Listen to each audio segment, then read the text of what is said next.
We turn attention now to the theory of operant conditioning proposed by B. F. Skinner.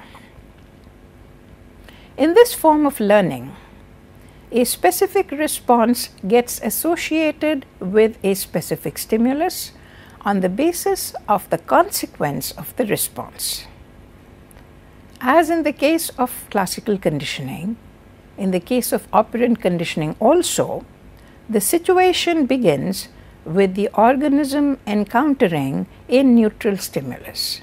But one has to be careful with the use of this word neutral stimulus here, because it could, in the initial phases of operant conditioning, refer to the UCS, and in the later phases to the CS.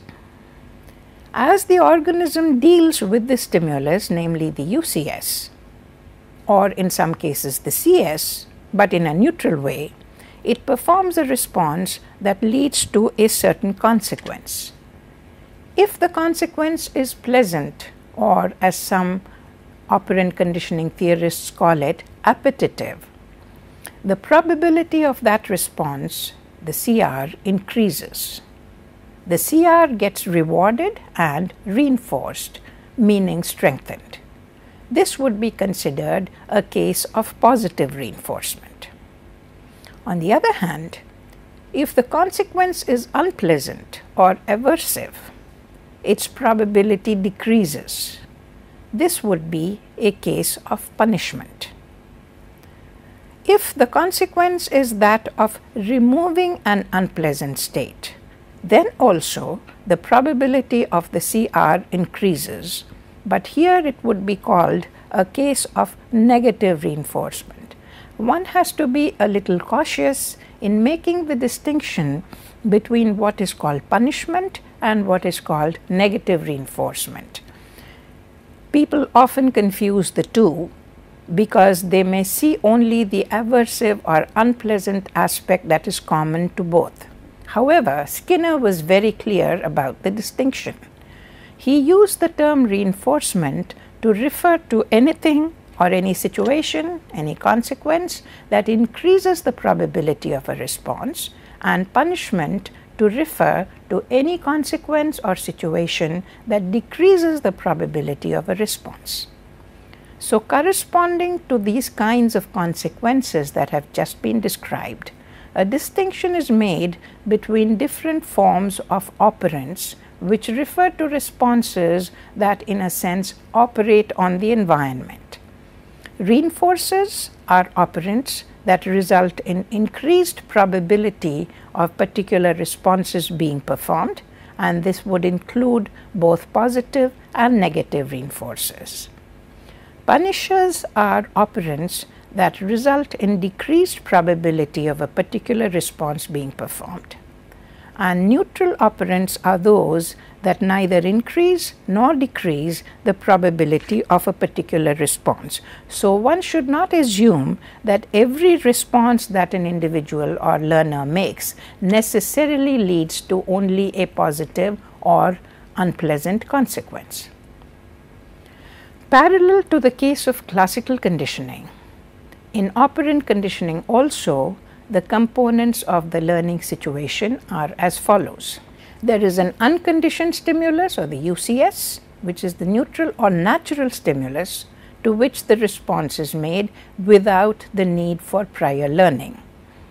To the unconditioned stimulus, the response that is made is called the unconditioned response, or the UCR. The conditioned stimulus is a stimulus that is associated with or linked to the UCS. And the conditioned response, or CR, is the learned response that is made to the CS. Here is a schematic picture of the kind of apparatus called the Skinner box that was used by Skinner.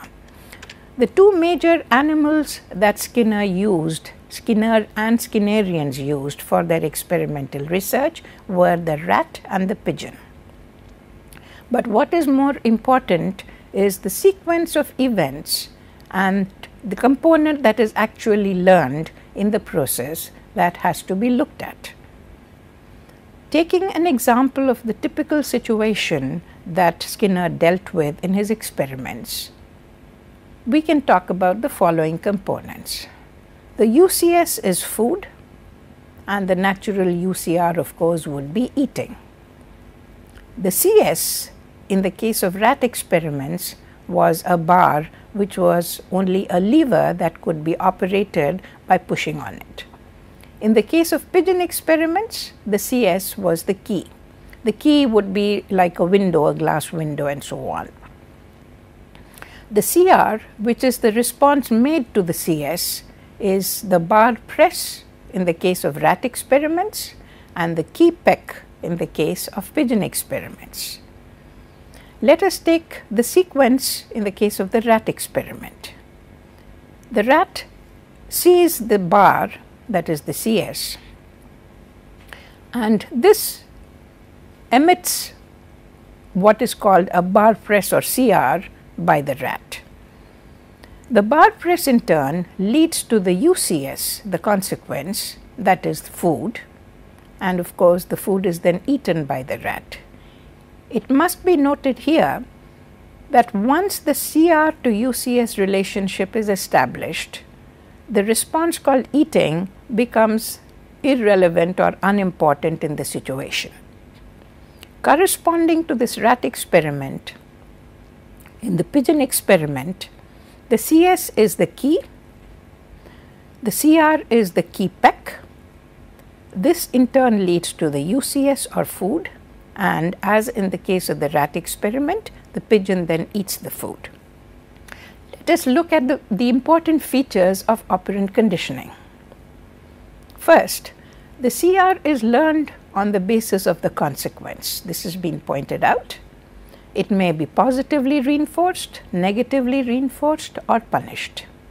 But what is probably more important as a characteristic of operant conditioning is that the CR is instrumental in getting the UCS. The CR-UCS relationship is extremely important in the process of operant conditioning. This relationship or association is between a response and a stimulus, which is the consequence.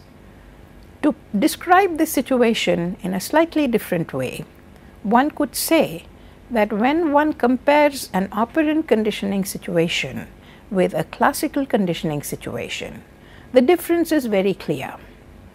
In the case of Pavlov's dog, all that the dog could learn was that the bell was associated with food in such a way that when the bell rang, it signaled the arrival of the food.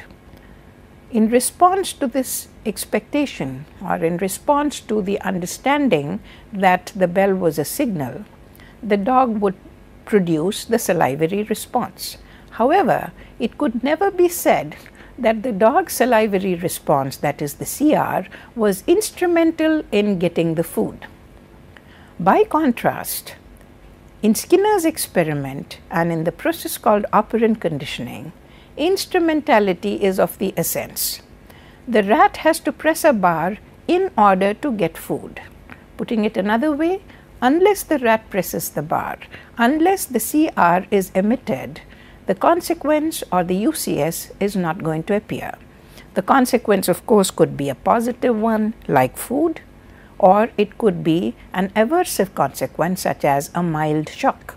Classical conditioning is also called respondent conditioning, and this is what is distinguished from Skinner's form of conditioning, which is called operant conditioning. In some contexts, the word instrumental conditioning is also used. The response in question in the case of operant conditioning is not in the form of a reflex.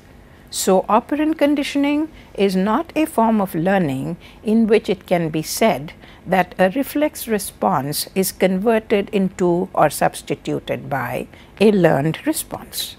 What are the sub-processes in operant conditioning? The sub-processes that were described as part of classical conditioning also come into the picture as part of operant conditioning, namely acquisition, generalization, discrimination, extinction, and spontaneous recovery. Of course, each of these processes takes on a different form when we speak of operant conditioning. The process of operant conditioning is fundamentally different from that of classical conditioning. Instrumentality and the importance of consequence emphasize the role of what Skinner called the reinforcement schedule.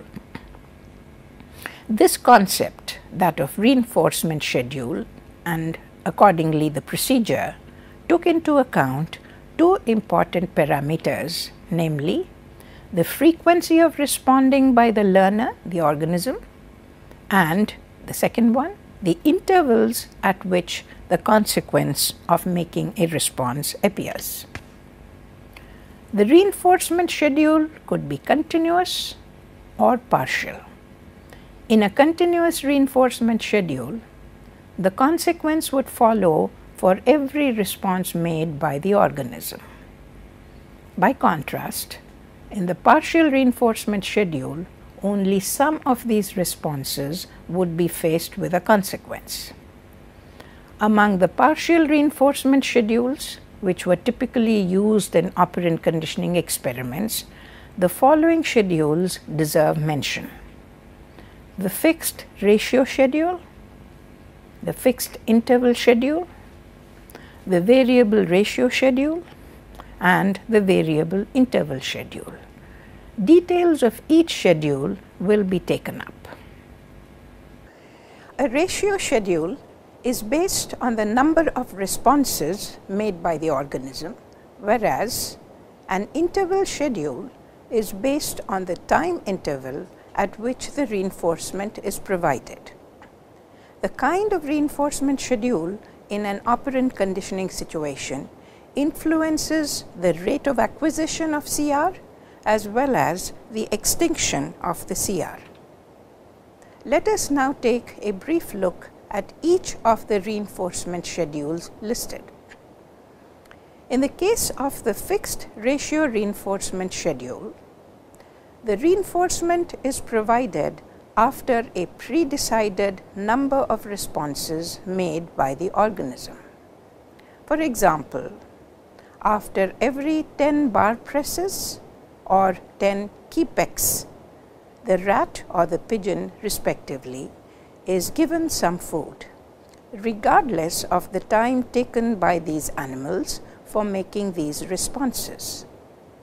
In the human context, a worker who makes paper packets for a living is paid according to the number of packets he makes, irrespective of the time he takes for this task. In the fixed interval reinforcement schedule, reinforcement is provided at pre-decided intervals by the experimenter, regardless of the number of responses made by the organism. For example, the rat or pigeon in the Skinner box is given food every 5 seconds, regardless of the number of bar presses or key-pecks. But it must be remembered that at least one response will be required from the organism for the food to be delivered. An employee in an office gets her salary at the end of the month. The employer in this case does not directly consider the rate of the employee's work in this duration. Variable ratio reinforcement schedule. In this case, the reinforcement is given according to the number of responses, but this number varies. For example, the rat or pigeon gets food after 10 responses or 7 responses or 15 responses and so on. A typist is paid at the rate of the number of pages typed, but this number itself varies. In the case of the variable interval reinforcement schedule, the organism receives reinforcement at intervals regardless of the number of responses performed, but the intervals vary. Again we have an example. The rat or pigeon receives food after 8 seconds, followed by 5 seconds, followed by 11 seconds, and so on, irrespective of the number of responses, except that at least one response is required for the food to be delivered. In the human case, a casual laborer, that is one who does not have a regular job, receives a tip from time to time, but this interval varies and is not according to his performance. A question that needs to be raised is, under which reinforcement schedule is the response rate likely to be fastest and most stable or constant? The answer to this question is, the rate of responding is more rapid in the case of variable schedules, as the organism does not know exactly when the reinforcement will be coming. Thus, it is in the organism's interest to respond continuously. Skinner measured the rate of responding by the organism with the help of a device called a cumulative recorder, a device with a moving drum and a needle that wrote on the drum as it rotated. This device was connected to the Skinner box. The cumulative recorder automatically recorded the number of responses made per unit time as and when the organism responded.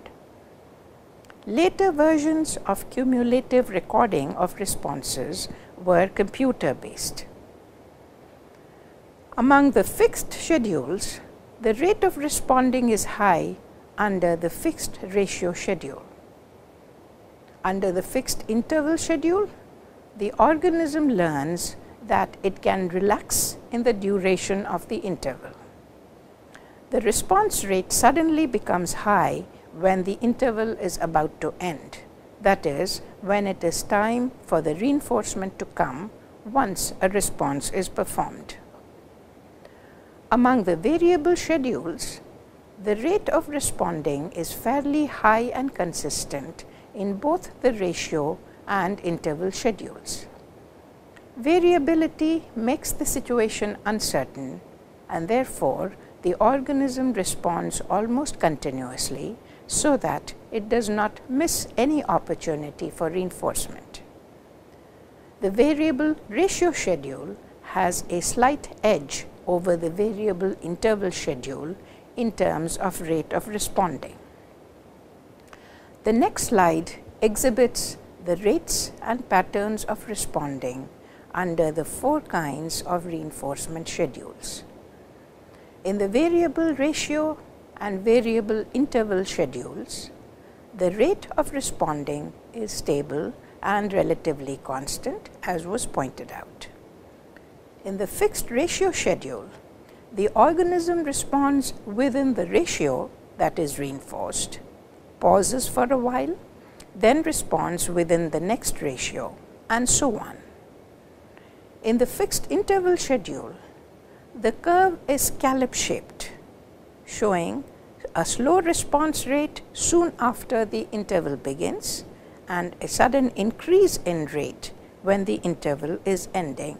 This can be seen in the slide that you see on the screen. We have these 4 curves: the variable ratio curve, the variable interval curve, the fixed ratio curve, and the fixed interval curve.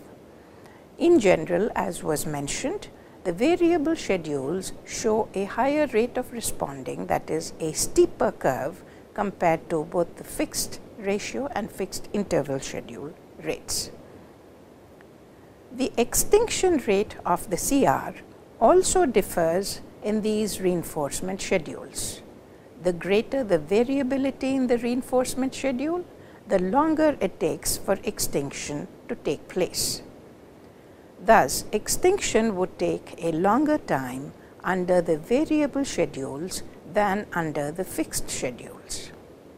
Note that extinction in operant conditioning is conceptually defined in a way similar to that in classical conditioning. That is, when the UCS or the reinforcer does not follow the CR for some trials, the CR disappears. However, in operant conditioning, the element of instrumentality of the CR is crucial, both in the case of acquisition and in the case of extinction. In other words, if the organism learns that the reinforcement will follow the CR predictably, as in the case of fixed schedules, it also learns not to make the CR if the reinforcement does not follow the CR on some trials. When there is low predictability, as in the variable schedules, the organism continues to make the CR for a longer number of trials before it finally stops making this response.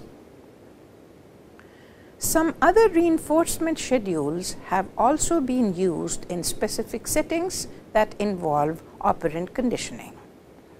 These are as follows. The fixed time schedule.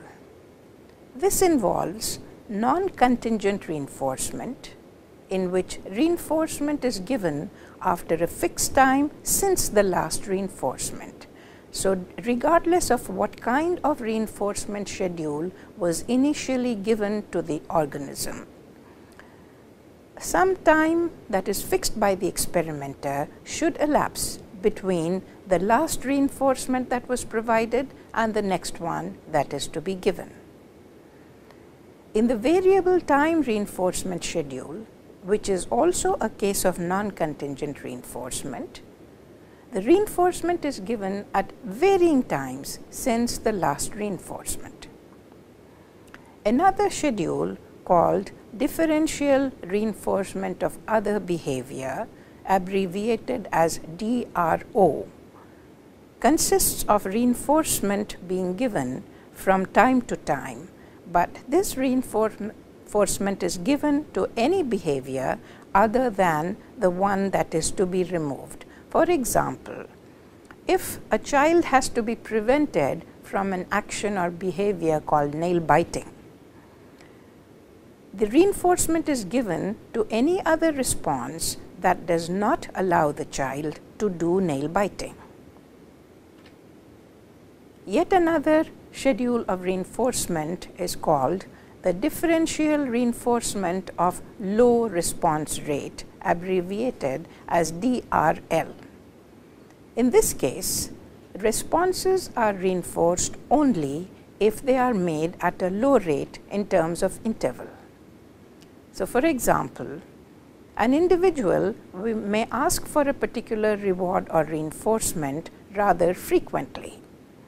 The idea behind this reinforcement schedule is that the reinforcement will be given if the interval at which this individual asks for reinforcement or expects it is slow.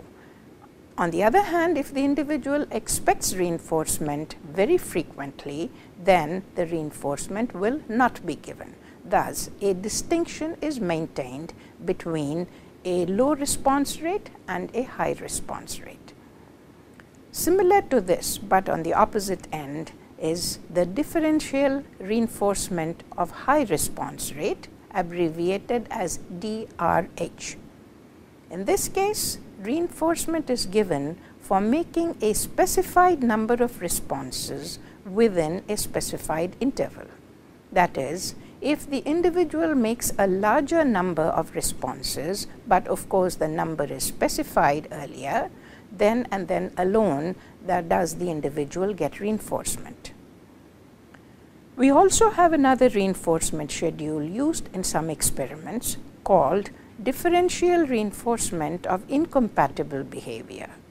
The aim behind this reinforcement schedule is to discourage a particular undesirable behavior, and therefore another behavior that is incompatible with this undesirable one is reinforced. As in the case of classical conditioning, contingency is important also in operant conditioning. Of course, one can expect at least a slight difference in the definition of contingency in the case of operant conditioning. In this case, the contingency is between the CR and the UCS or reinforcement. One may recall that in classical conditioning, the contingency was between the CS and the UCS.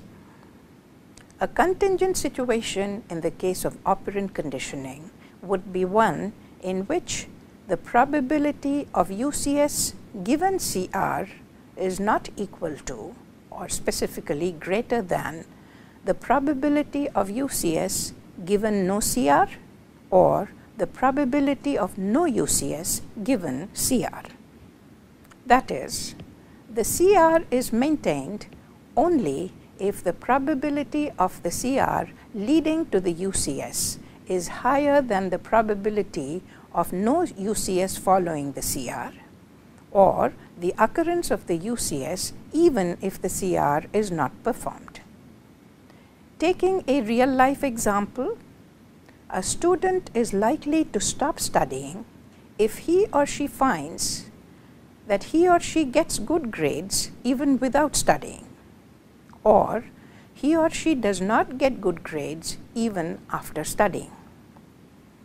Taking the case of punishment, a child will not stop bad behavior if a threatened punishment does not follow that bad behavior, or if the punishment is given even without bad behavior. The concept of contingency in operant conditioning has been used in another sense as well. Some researchers adopting Skinner's approach have contributed to an area called applied behavioral analysis. In this kind of applied research, a 4-term contingency, or according to some researchers, a 3-term contingency, is used for bringing about required or intended changes in the behavior of individuals. The 4 terms correspond to the major components of the operant conditioning paradigm, namely a conditioned stimulus, a discriminative stimulus that makes a distinction between the normal conditioned stimulus and a new one that has to have some features that are different from the normal conditioned stimulus. There is of course a response, and there is a reinforcing stimulus SR or an aversive stimulus, which is abbreviated as one can see on the screen. Variations of reinforcement and punishment as consequences of behavior can be seen in many different forms in the context of operant conditioning. Skinner's theory helps us to understand in fairly great detail how, in real life, individuals learn to make specific responses or indulge in particular forms of behavior under specific circumstances as determined by pleasant or unpleasant consequences. A comment has already been made about this aspect, but just to reiterate the idea, the general cases are positive reinforcement, which involves a reward, meaning a positive or pleasant consequence; negative reinforcement, which involves the removal of something unpleasant; and punishment, which involves the introduction of something unpleasant. However, these 3 are not the only cases that Skinner's theory allows for. Other forms that modify or change these 3, namely positive reinforcement, negative reinforcement, and punishment, are omission training and the Premack principle. In omission training, what is involved is reducing the response probability by removing a pleasant consequence. For instance, a child is not given its favorite ice cream if he or she fights with the neighbor's child. The idea is that fighting with the neighbor's child is a kind of behavior that has to be stopped or discouraged, and this is done by making sure that the child does not get this pleasant consequence every time this undesirable behavior is performed. Note that in the case of negative reinforcement, the idea is to remove something that is unpleasant, whereas in omission training, the idea is to remove something that is pleasant so that the desirable behavior becomes likely, but more importantly, the undesirable behavior goes away. In the Premack principle, the idea is to make a less preferred activity or response conditional for a more preferred activity. For instance, a teenage son is allowed to go on a picnic with his friends only after he washes the family car. Obviously, washing the family car is not an activity that is among the preferred ones for this boy. There are many factors that influence the effectiveness of operant conditioning. The major ones are listed below, but one must note that there could be factors that go beyond the three listed here. The first one is delayed or immediate reinforcement. Often posed as a procedural component of operant conditioning, a question that can be raised here is, which is more effective? When the reinforcement comes immediately after the response, or when it comes following a delay after the response? Capaldi in 1978 found that immediate reinforcement is indeed more effective than delayed reinforcement. Possibly the explanation is that the connection between the CR and the UCS, which is the crucial element for learning instrumentality, is established more effectively when the UCS or reinforcement follows with as little delay as possible as soon as the CR is made.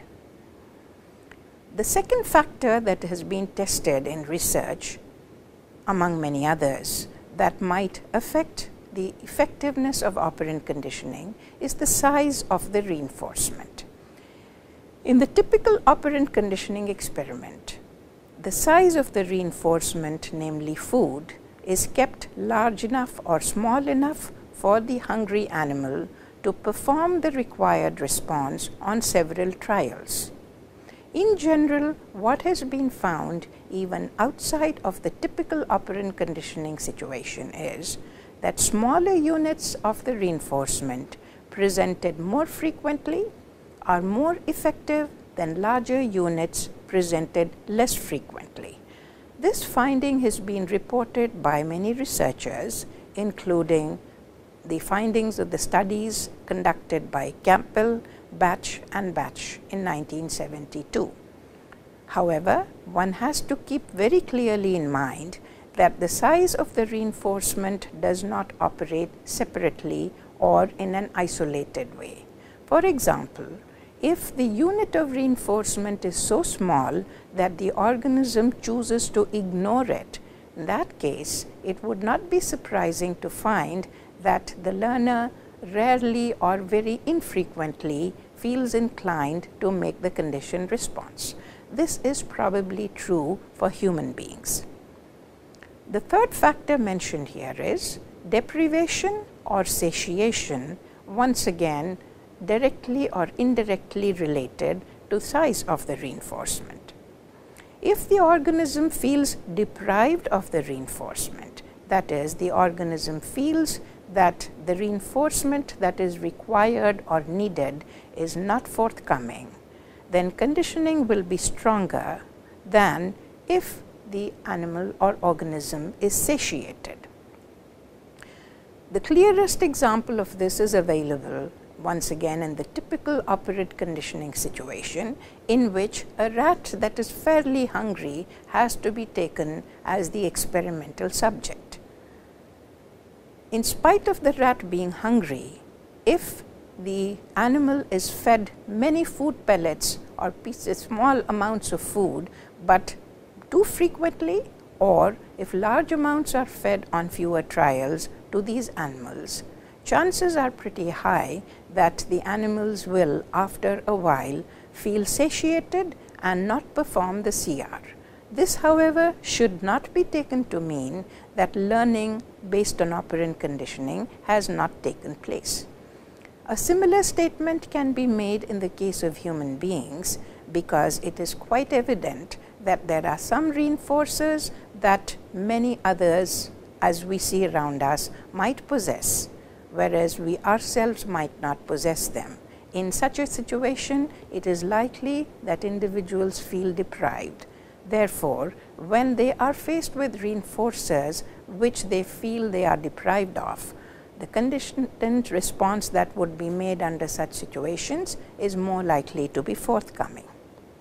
On the other hand, if individuals feel that they have had enough of the reinforcers that they will get after making the conditioned response, chances are once again fairly high that the conditioned response would not be made, at least with that great a frequency. In the case of both the effects of the size of the reinforcement and deprivation or satiation, it must be kept in mind, particularly with human subjects, that the value attached to particular reinforcements makes a very big difference. Nowhere is this principle more clearly illustrated than in the fact that, for example, when money is on the horizon, there are individuals who value it much more than others. Naturally, then, it would be expected that with a reinforcer like money, the conditioned response would be made with greater vigor, probably with greater frequency, when this reinforcer called money is a valued one for the learner. There are some other features of operant conditioning to which some attention has to be paid. The first one among these is something called secondary reinforcement. You may recollect that we mentioned this also in the case of classical conditioning. In operant conditioning, the first UCS, which is referred to as the primary reinforcer, establishing the CR, may be taken up to a higher level by associating it with another reinforcer. In other words, when the basic operant response has been learned by the organism, one may pair the first UCS with another kind of UCS or stimulus, so that the second stimulus takes on some properties of the first stimulus. Repeated pairing between the original reinforcer and the second one will result in the CR being made in order to get the second reinforcer. The idea of token economy, or simply a token, illustrates this point. A secondary reinforcer is also called a conditioned reinforcer. An example of such a reinforcer is learning that a credit card can be used to pay for food. Very clearly, a learner, an individual who uses a credit card, knows that by itself that credit card is not worth much. However, the symbolic meaning it carries, that is, its role as a token, is enormous. A second aspect of operant conditioning is something that both Skinner and his collaborators called superstitious behavior. In operant conditioning experiments, organisms have often been found to show random responses that seem to be reinforced as though they were instrumental in leading to the reinforcement. For example, a pigeon in a Skinner box turns around once before pecking at the key. This turning around response actually has nothing to do with either the key peck or getting food after the key peck, and yet the animal indulges in such behavior. Actually, these responses are unrelated or irrelevant to the required response, that is, the CR. Such responses are referred to as superstitious or simply superstitions. They are irrational and, in the case of human beings, are related to personal beliefs and are yet performed quite consistently. It is not rare to find, for example, some individuals believing that when certain actions are performed on certain days, they yield better results. There are individuals who believe that looking at a horseshoe nail early in the morning is going to get them good luck, and so on. Shaping and chaining are two processes that in some sense can be considered forms of operant conditioning, but they are also sometimes considered sub-processes. Shaping and chaining are claimed as significant practical applications of the basic principles of operant conditioning, taken of course to a higher or more complex level. Shaping refers to the gradual change from a natural response to a novel response or set of responses. Usually, the kind of behavior involved in shaping is something that the organism does not perform naturally given its biological equipment. Such a change is brought about by a series of reinforcements of specific responses that gradually approximate or resemble the finally required response or set of responses. The method is accordingly called successive approximation. In chaining, a sequence or chain of specific responses are reinforced systematically so that the organism learns not just a single response, but complex behavior that combines these responses in a specific sequence or order. Chaining may be forward or backward. In forward chaining, the first response in the sequence is reinforced first, followed by the next one, and so on. In backward chaining, on the other hand, it is the last response that is reinforced first, and the whole process works backwards. Both shaping and chaining may be found in circuses and animal shows, and also in bringing about changes in human behavior, for example, as part of behavior therapy or in remedial action for problem behavior in children. Another form of shaping, in one sense, is called auto-shaping, but this represents a very interesting case of classical conditioning. One may therefore mention auto-shaping either in classical conditioning or bring it into the context of operant conditioning because of this interesting feature. Auto-shaping was a term used by Brown and Jenkins in 1968 to describe a process of classical conditioning in which the organism reinforces itself for a response. So, the basic experiment follows the classical conditioning paradigm. But interestingly, it is observed that elements of operant conditioning enter into the picture. So, the experiment is something like the following. A pigeon has been trained to peck at a key when a light comes on. This resembles an operant conditioning procedure. But actually, the pigeon gets food regardless of its response because there is an association between the light and the other kind of stimulus, which actually is responsible for a classical conditioning-like association. Yet, after some trials of this procedure, when the light comes on, the pigeon pecks at the key and, of course, gets the food.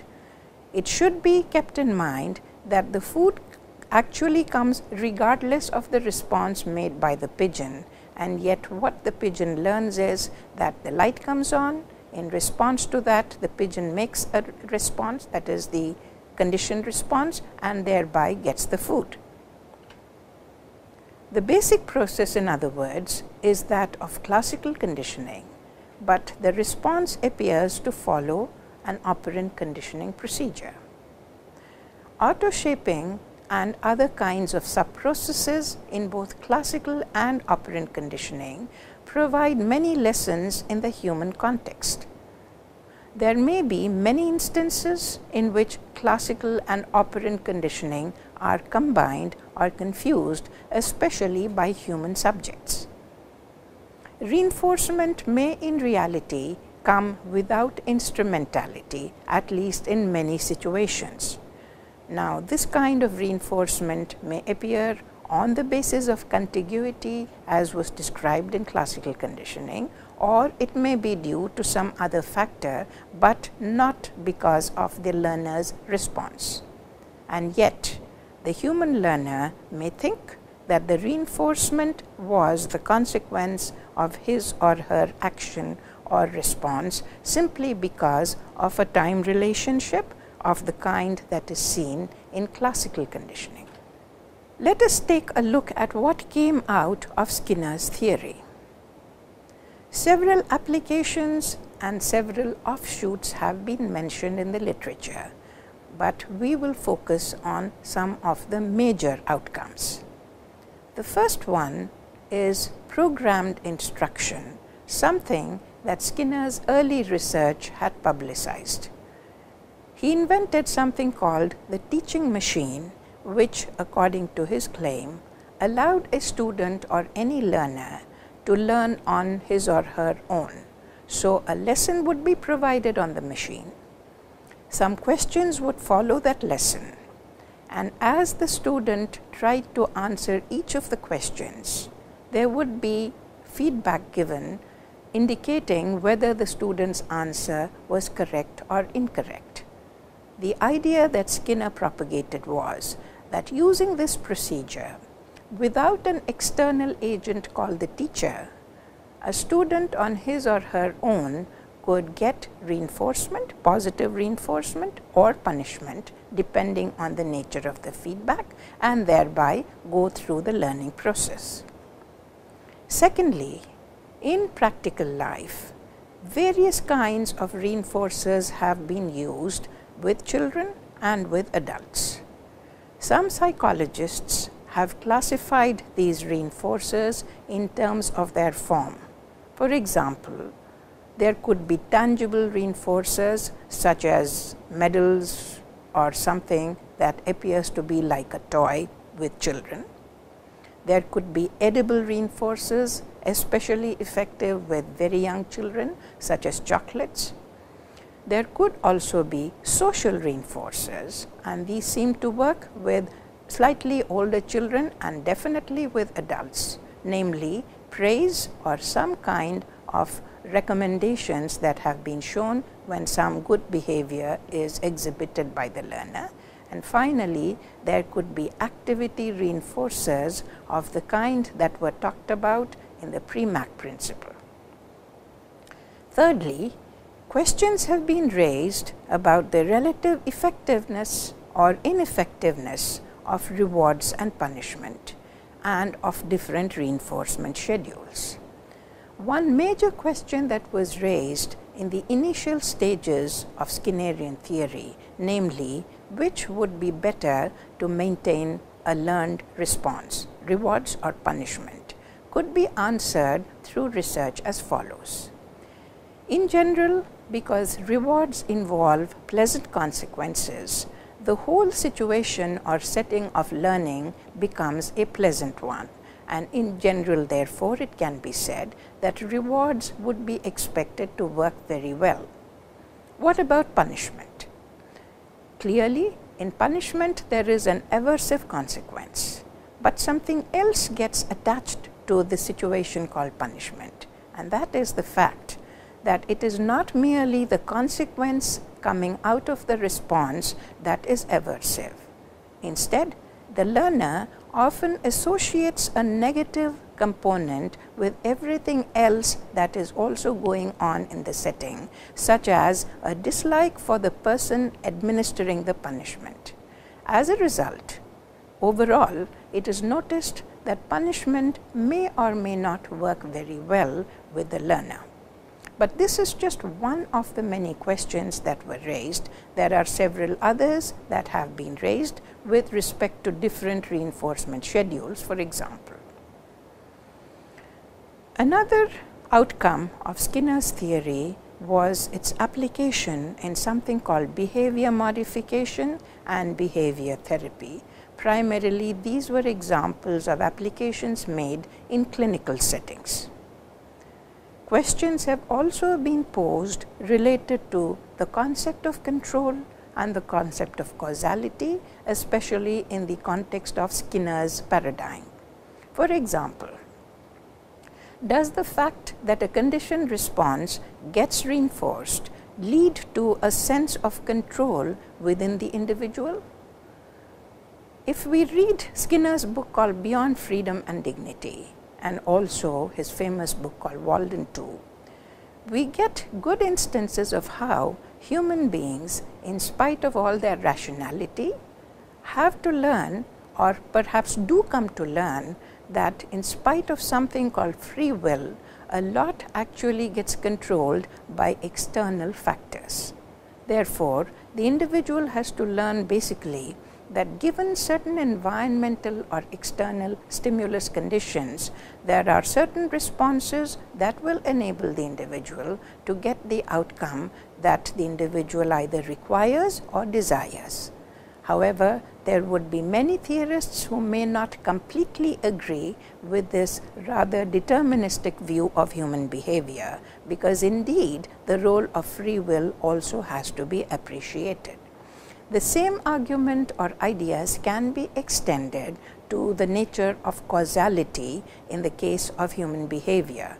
So, this learner who makes a conditioned response and gets reinforced for it may come to think that he or she is the cause or the agent of the outcome. In all cases, this may not be true. Further, debates have been posed regarding the role of reinforcement in general and of environmental determinants, very similar to the kind of ideas that have been raised with reference to the concept of control and causality in human behavior. Some issues related to trial and error learning, classical conditioning, and operant conditioning may be taken up at this point. As has been stated, all three forms of learning are cases of SR or stimulus response learning, in which it is a specific response that is learned and shown in behavior. One must recall that all SR learning theorists, including the behaviorists, emphasize the expression of the learned response in behavior. One question that is also raised in this context is trial and error learning as proposed by Thorndike essentially a case of operant conditioning? The answer that is usually given is that trial and error learning is of course sometimes called instrumental learning. It is clearly different from classical conditioning, and it does not share any feature other than the fact that both are SR forms of learning with classical conditioning. Trial and error learning certainly contains the element of instrumentality, and hence the term instrumental learning is justified. And it also contains many other features of operant conditioning, for example, the presence of a reward which is parallel to positive reinforcement.